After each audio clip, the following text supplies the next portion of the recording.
न जाने हमारी भाई साहब गाड़ी कहाँ लेके जा रही है। यानी गाड़ी तो मैं ही चला रहा हूँ और कहाँ लेके जाना है ये डिसाइड करेंगे बब्बू भाई। पर मुझे ये नहीं मालूम था कि अंधे कानून की जहाँ किताबें मिलती है और जहाँ पर ये अंधे कानून के लोग बैठते हैं वहाँ के सामने ही कुछ लोग अंधे को भाई साहब रोशनी देते हैं।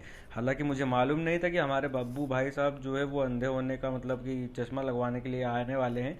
पर ये कुछ अजीबोगरीब सा चश्मा नहीं लग रहा। फिर मालूम पड़ता है कि ये तो भाई साहब टेस्टिंग मशीन है। यहाँ पर मतलब लेंस रखे जाते हैं कि आपको कितने नंबर का लगेगा। फिर उसके बाद आता है फ्रेम डिसाइड करने का दौर। जी हाँ, यहाँ पर मालूम पड़ता है कि भाई साहब लेंस से ज़्यादा तो फ्रेम महंगे थे। अब एक अच्छे से फेस पर अच्छा सा फ्रेम लगना ज़रूरी है, नहीं तो फिर चेहरा भी फ्रेम के मारे अजीब सा लगने लगता है। फिर हम लोग क्या करते हैं कि फ्रेम वगैरह तो बनवा लेते हैं, फिर आ जाते हैं पतंग लेने। अब पतंग क्यों? क्योंकि जो बब्बू भाई की दुकान है वहाँ पर भाई साहब बिकते हैं ज़्यादातर पतंग और चॉकलेट्स, क्योंकि बच्चों को यही दो चीज़ पसंद है।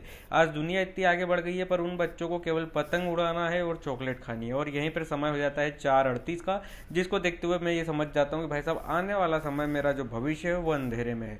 पर क्या करें, ज्वेलरी की चमक इतनी ज़्यादा थी कि हमको हमारे काम से ज़्यादा मम्मी की ज्वेलरी की पड़ी थी, तो हम लोग बनवाने वो आ जाते हैं। फिर मम्मी का ज्वेलरी व्वेलरी बनवा तो लेते हैं पर यहाँ पर जो टाइम है वो कुछ ज़्यादा ही लग जाता है। और आगे की स्टोरी मैं खुद बताता हूँ।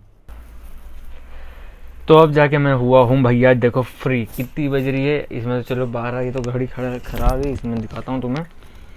ये बज रही है 9 के तकरीबन 8:54 हो रही है। तो मतलब हम लोग गए थे और वहाँ पे रंगोली का जब हमने सामान वामान लेना चालू करा तो बहुत ज़्यादा लेट हो गया। मतलब वो दुकानदार भी कुछ एकदम ही नशे में ही चल रहे थे भाई साहब।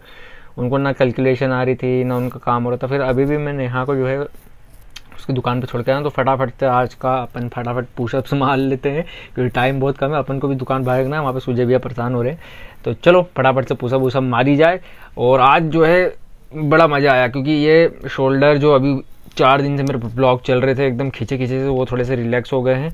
बाइसेप ट्राइसेप्स भी जो ब्लॉग चल रहे थे वो भी एकदम रिलैक्स हो गए हैं। तो अब बस करना ही है कि फटाफट से पुशअप मारना है और चलना है दुकान। चलो फटाफट से पुशअप मारते हैं और दुकान निकलते हैं।